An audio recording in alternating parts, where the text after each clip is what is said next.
I've got a problem. I've got a big problem. The insurance company gave me a quote, and it's less than what you guys said you'd do the repair for. Are you guys going to be able to do the repair, or do I have to go someplace else? We can absolutely do the repairs. You don't have to worry about that. It's completely normal. Oh, it's normal? Oh, yeah. Yeah, this happens more often than it rains on the weekends in Western Pennsylvania. But why is that the case?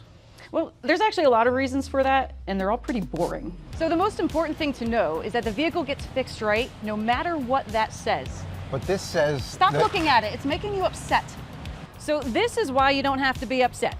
Well, there's a lot of little parts in here that I didn't see before. Well, yeah, we couldn't see them because the panels were on the vehicle. This is why your first estimate is only a starting point. The insurance companies, they rely on our disassembly process for the accurate damage assessment. But they've already cut me a check, Corinne, and it's for that lesser estimation. So we're gonna send them the updated estimate after disassembly, and then they'll send another check. I don't have to do anything. You have to do nothing. So with that lower estimation, I really have no need to worry? Not at all. You can always accept your insurance company's starting point. We have 14 manufacturer certifications. So that means the vehicle gets fixed right no matter what. So I guess I came to the right place. Yes, you did. What's it called again?